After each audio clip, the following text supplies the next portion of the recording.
From the moment I slipped through the jagged gap in the crumbling brick wall, the air shifted, growing heavy with a sweetness like damp soil left to rot, and I realized I'd crossed into another world. The only light came from lanterns dangling on rusted chains, their glass panes cracked and dark, as if 1,000 tiny suns had all gone out at once. Every step echoed, wood groaning under my weight, a hollow drumbeat that seemed to answer itself from some impossible distance. And I felt the floorboards tremble, as though something unseen paced just beyond my field of vision.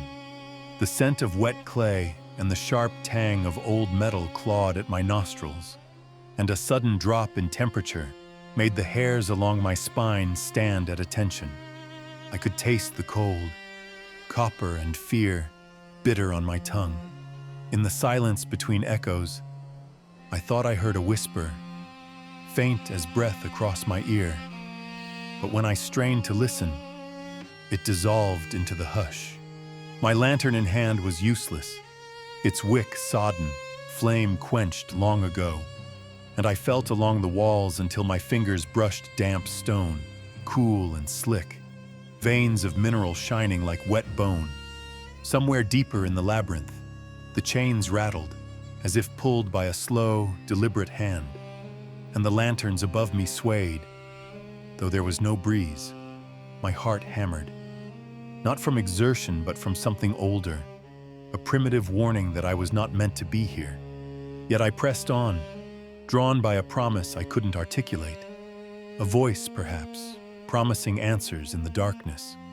With each step, the corridor narrowed, the lanterns congregating until they formed a canopy of dead light overhead.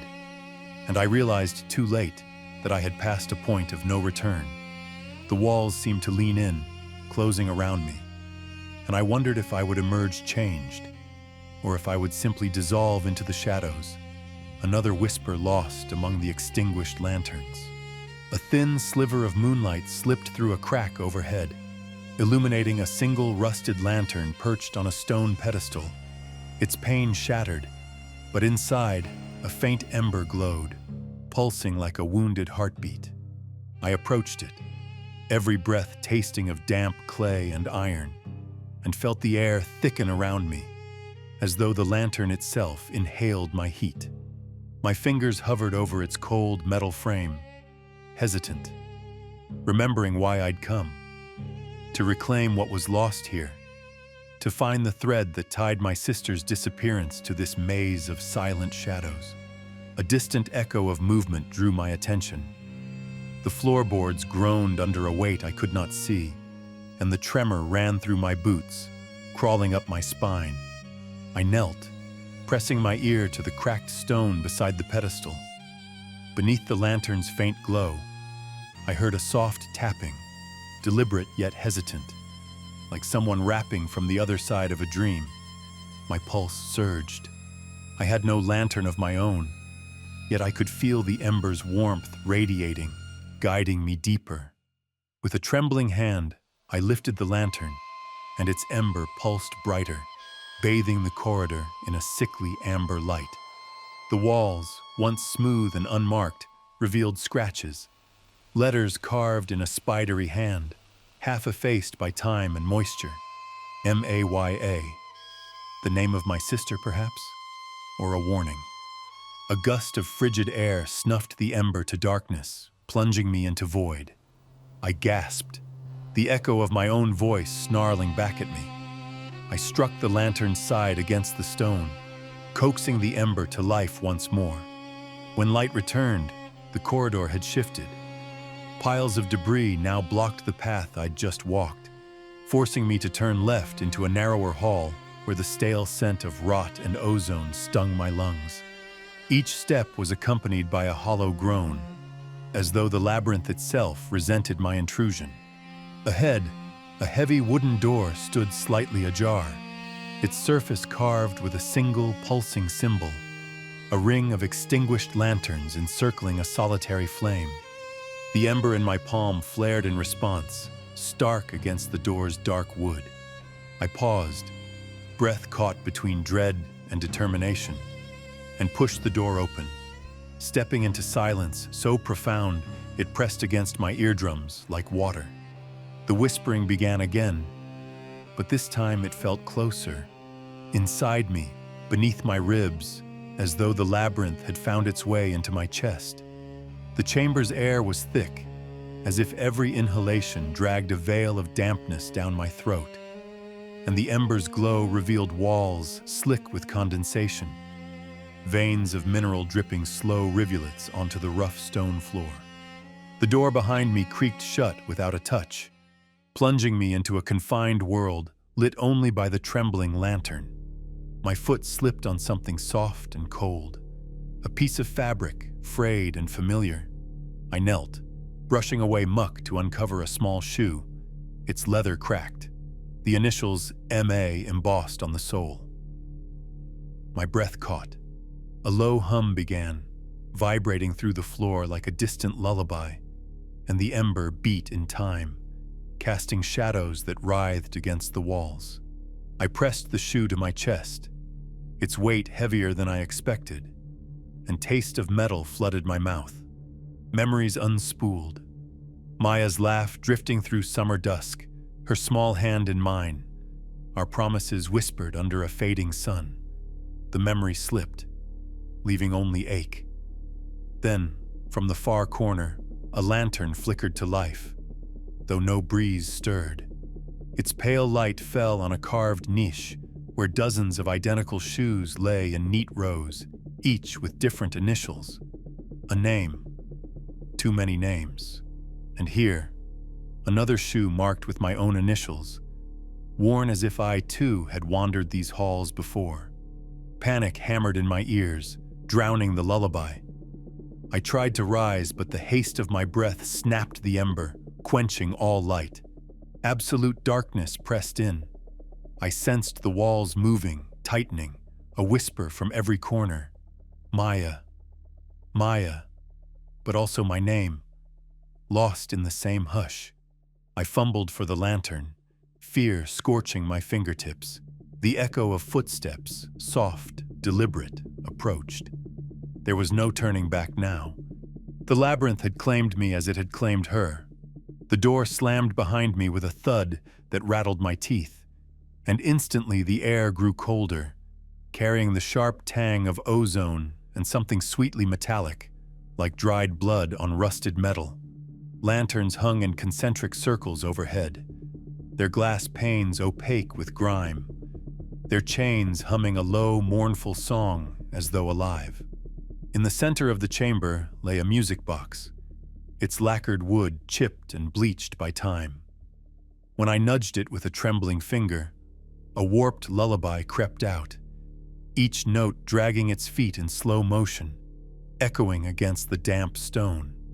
The ember in my palm responded, pulsing brighter with every quavering chord until the lanterns flickered, revealing scores of dusty portraits lining the walls. Faces I recognized from dreams I'd never had, mouths stitched shut in silent screams.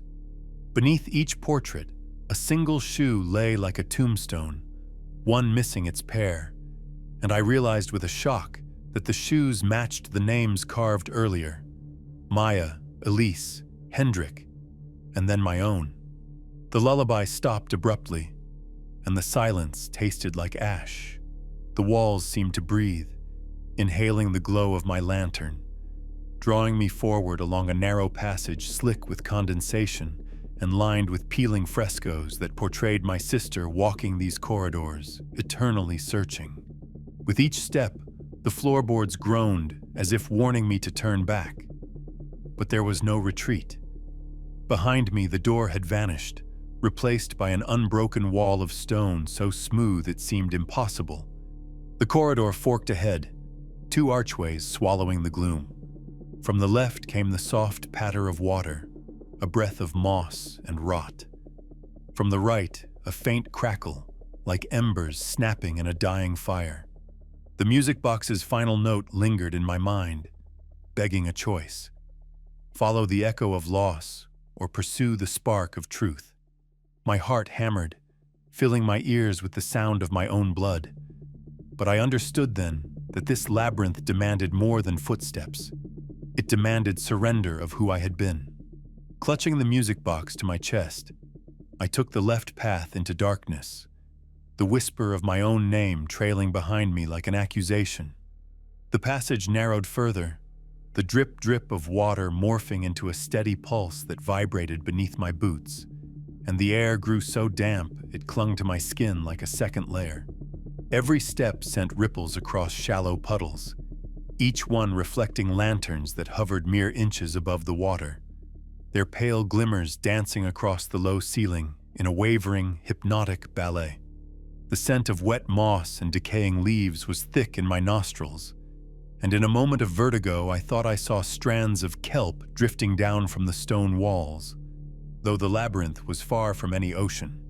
I pressed on, clutching the music box, its warped tune now a muffled echo inside my skull, and wondered if this place had once been alive with voices like mine, each voice trapped until its lantern finally died. Then, at the corridor's end, the water pooled into a shallow basin, perfectly still, like black glass. I knelt to peer into it, and the reflection stared back. Not my own gaunt face, but Maya's, pale eyes hollow, lips parted in a silent plea. My breath caught, and the surface broke with a soft splash as my fingers hovered above the water, sending concentric waves that distorted her image into 100 fractured fragments. A soft voice rose behind me. "Stay with me." So familiar that I spun, half expecting to see her step from the shadows. Instead, I found only the lantern I'd extinguished earlier, now suspended in midair, its ember glowing bright and steady for the first time. I rose, trembling, as the water's edge began to lap at my boots, though there was no current. The whispering grew urgent, echoing through the low vaults, voices melding into a single, sorrowful lament, naming my deepest fear, forgetting. I understood then that this chamber was not a trap, but a mirror. The labyrinth feeds on memory, and each extinguished lantern is a soul's final secret lost to darkness. Ahead, a narrow archway framed a light so pure it hurt to look at, a perfect beacon untouched by grime, promising escape or final oblivion. My heart thundered. The choice lay before me. Step into that radiance and risk every memory I held dear, or turn back into the labyrinth's embrace and remain tethered to loss forever. With a sob caught in my throat, I took a slow, decisive step forward, music box in hand, feeling the water rise around me as the whispering swelled into a single command. "Come home." I stepped into the light, and it was nothing like the sun's warmth. I felt no heat, only a hushed illumination that seeped into my bones, as if the labyrinth itself had exhaled its final secret. The water rose to my knees, cool and unyielding, but I did not flinch. The music box pressed against my chest was silent now, its wood warm and smooth. Ahead, a corridor of white stone stretched impossibly long, unblemished by moss or grime, each block fitting so perfectly that the seams seemed drawn with moonlight. The ember in the lantern glowed steady, guiding me forward without shadow or doubt. As I walked, the whispering ceased, replaced by a silence so profound it pressed against my eardrums until I thought I might shatter. Then, beneath my boots, the stones shifted, softly at first, then cracking like old bones. In that moment, I understood.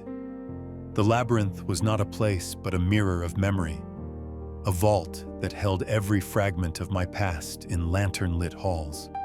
Each bulb extinguished here was a memory lost out there, in the world I left behind, and each soul trapped here belonged to someone who refused to let go. At the corridor's end stood a mirror framed in tarnished silver. My reflection stared back at me, hollow-eyed, gaunt, but alive. Behind me, through the mirror's glass, I saw Maya. Smaller, her hair dark and damp, her lips curved in a sad smile. She raised a finger to the glass, and I felt a tug in my chest, as if her memory pulled at my heart. I placed the lantern on a pedestal beside the mirror. Its ember flared, lighting a cluster of lanterns overhead until the entire chamber pulsed with soft gold. The mirror's surface rippled, and I stepped forward, through the glass, into a cavern of soft earth and wildflowers. The scent of summer rain filled my lungs, and distant birdsong trembled in the air.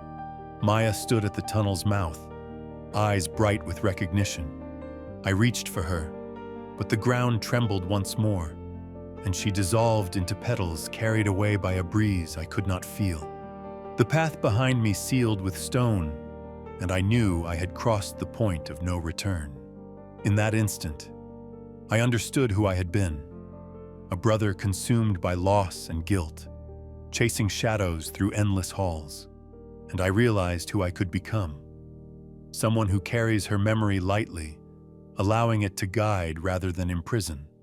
With a steady breath, I turned away from the glass and walked deeper into the garden, lantern in hand, the echo of footsteps no longer lonesome but assured.